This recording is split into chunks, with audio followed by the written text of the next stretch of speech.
Kumusta mga ka-walk with Lan? Ako si #walk with Lan at ngayon maglalakbay tayo sa mundo ng Philippine politics with a twist of wit, humor, and intellectual shade. Ang topic natin today, si Mayor Vico Soto, ang batang alkalde ng Pasig na parang superhero ng good governance pero may mga haters pa rin ha. Ano ang mga kontrobersyal na kaganapan sa kanyang termino at bakit parang laging may drama sa Philippine politics? Ha? Sa susunod na ilang mga minuto, we're diving deep into Vico's policies, controversies, and why his reforms are shaking up the system para sa ating mga kababayan sa US, Canada, Australia, UK, UAE, Hong Kong at iba pang panig ng mundo. OFWs, this one's for you. If you are new here, hit that subscribe button, i-like ang video at i-comment ang inyong saloobin para mas maraming makakita nito. Ha? Let's boost those YouTube impressions. Pero bago tayo mag-umpisa, talaga namang kamusta po kayo mga kaibigan ko? No? Okay, si Vico Soto po mga kaibigan ay hindi basta-basta.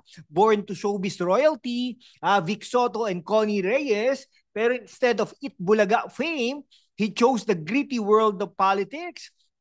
Sa edad na 10, alam na niya ang gusto niya, maglingkod sa gobyerno. Habang kami busy sa Pokemon cards, si Vico nag-aaral na ng political science. Noong 2019, he shocked the nation by ending the Eusebio dynasty's 27 years grip on Pasig. His big V agenda, universal healthcare, housing, education, public consultation, at anti-corruption. Pero let's be real, ang pagwasak sa isang political dynasty ay parang pagpatay sa isang hydra. Kapag pinutol mo ang isang ulo, may bagong lilitaw. Yan. Ayon sa Rappler, Vico's reforms doubled Pasig's budget from 10 billion pesos noong 2019 to 22.4 billion pesos by 2025 without raising taxes. That savings from cutting corruption in procurement, pero may nagsasabi Vico, masyado kang focus sa good governance, napabayaan ang health at education. Really? Let's unpack that later. Ano sa tingin niyo mga ka-walk with Lan? Tama ba ang diskarte ni Vico? Drop your thoughts sa comments at i-share sa mga kaibigan nyo dyan sa US, Canada o kahit sa Dubai. Let's talk about the juicy part.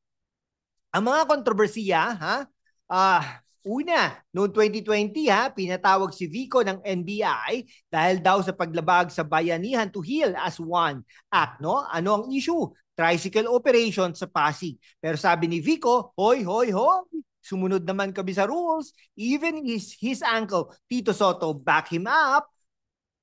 Ang mas nakakatawa, the hashtag Protect Vico trended worldwide. Pero let's be fair, some say the NBI was just doing their job. After all, the law was new and everyone was scrambling during the pandemic. Pero bakit parang si Vico lang ang pinunteriya? Another controversy noong 2024, may graft complaint laban kay Vico sa ombudsman tungkol sa tax discounts daw sa isang telecom company. Pero ang sabi ng company, wala kaming natanggap na discount. So was this a legit issue or just political mudslinging? Let's hear both sides. His supporters argue na ito'y gawa-gawa lang ng mga kalaban, no? Lalo na't malapit na ang 2025 elections. Vico's track record as an anti-corruption champion, recognized even by the US State Department, speaks for itself. Ang mga kritiko tulad ni Sara Diskaya, sabi nila Vico's good to be true, Sabi pa nga, papogi lang yan. They claim his focus on governance neglected other sectors, no? Imagine si Vico sitting in his office reading these accusations. Parang si Spider-Man, di ba? Lahat na lang problema. Siya ang sinisi. Kahit siya pa ang naglilinis ng gulo. Ay, nako talaga. Let's get intellectual. Ano nga ba ang nagawa ni Vico?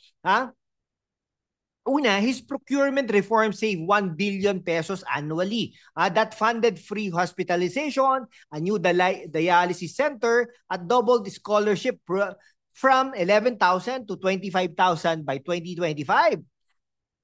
Bravo. Bravo, Vico. Pero may mga nagsasabi, Vico, kulang ang focus sa health. Let's fact check. Pasig now has 2 public hospitals offering free treatment plus a new hemodialysis center. Pero totoo, Pasig's poverty rate in 2023 was 2.1%, higher than Metro Manila's average. So may point ba ang critics, or is this just a case of damned if you do, damned if you don't?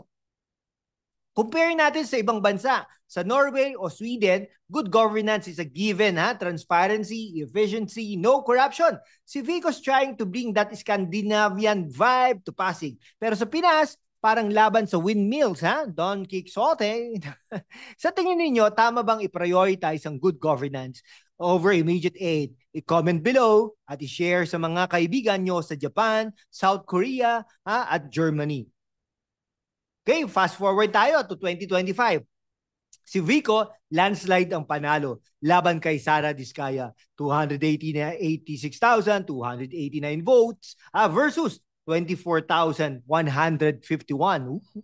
Pero bakit nga ba may mga sumusuporta kay Diskaya? Her campaign promise, big infrastructure in ayuda, cash, rice, you name it. No? Pero sabi ni Vico, ayuda short term, reforms are forever. Okay, Discaya's St. Gerard construction was linked to election tech controversies, raising questions about integrity. Si Vico firm in his stand, this is about national importance, pero some says he's politicizing the issue. Ano ang totoo?